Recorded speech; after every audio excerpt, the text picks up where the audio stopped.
Good evening to all of you, my dear friends.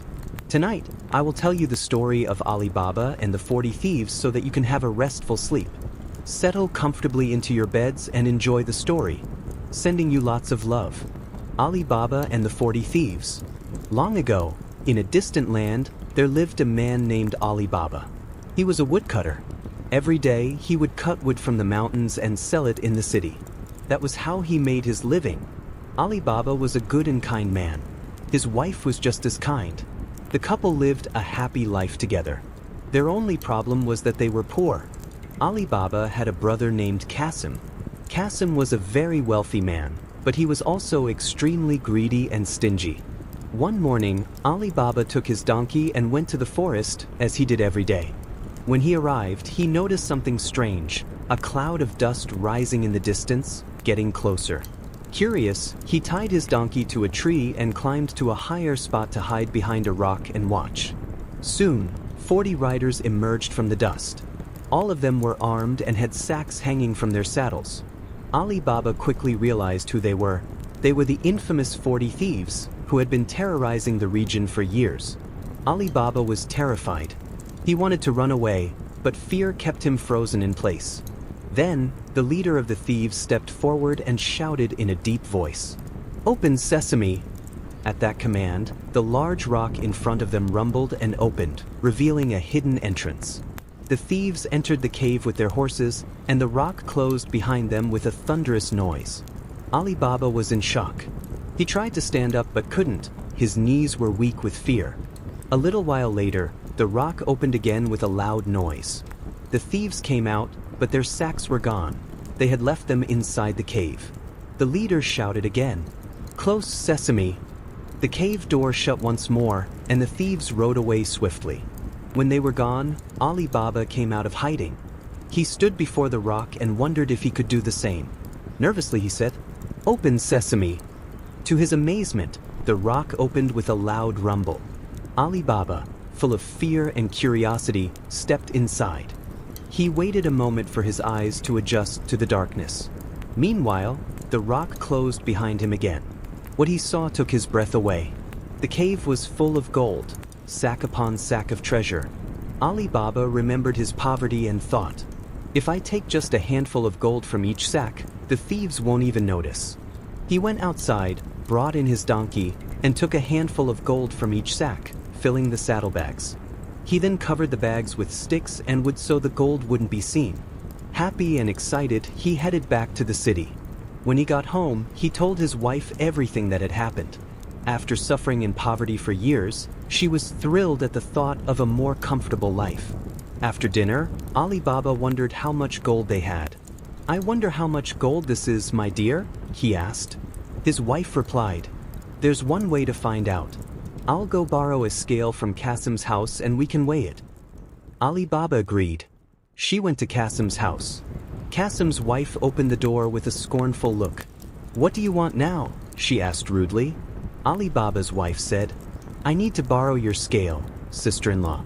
I'll bring it back as soon as I'm done." Qasim's wife went inside to get the scale, but she was suspicious. She secretly put some honey on the bottom of the scale before handing it over.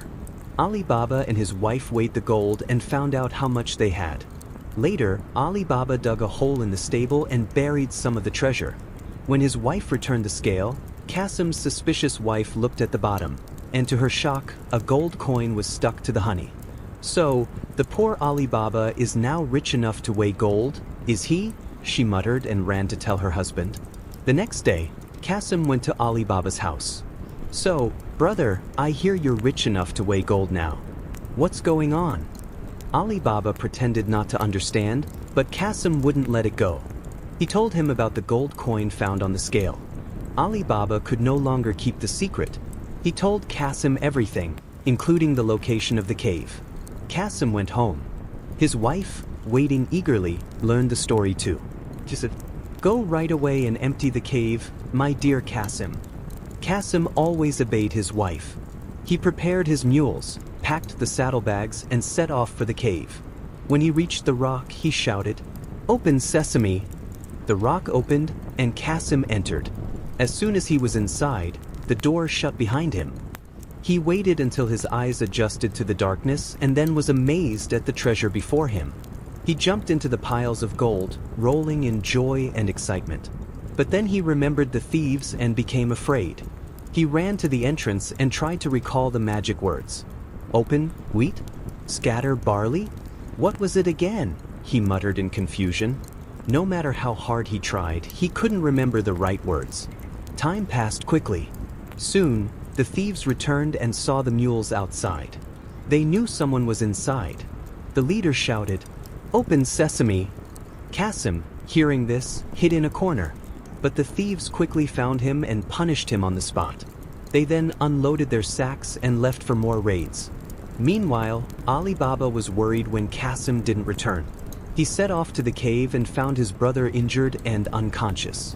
Saddened, he carried him back to the city and had a doctor treat him. When the thieves returned and found no one in the cave, they realized someone else knew their secret. They had to find out who. They sent a few men into the city to investigate. The thieves learned that Kasim had been treated recently and that Ali Baba had spent a lot of money. They marked Ali Baba's door with an X using chalk so they could identify it later. But Ali Baba had hired a clever servant girl. She noticed the mark on the door and grew suspicious. She marked all the neighboring houses with the same X. That night, the thieves came to the city and looked for the marked house, but every door had the same sign. Confused, they gave up and left. The next day, their leader came up with another plan. He filled large jars with his men, pretending they were oil jars, and set off on his horse. When he reached Ali Baba's home, he said, "I am an oil merchant. May I stay at your house tonight?" Kind-hearted Ali Baba didn't recognize the thief and welcomed him. The jars were placed in the garden. That evening, the clever servant girl checked the jars and discovered the hidden thieves. She heated oil in the kitchen and poured it into each jar, killing the thieves inside. At midnight, the leader came to wake his men, but found them all dead. He had no choice but to flee. In the morning, Ali Baba couldn't find his guest. He asked the servant what had happened. Upon learning the truth, he was astonished. He thanked the brave and smart girl and gave her many gifts. The people in the city were relieved to be free of the 40 thieves and lived in peace once again.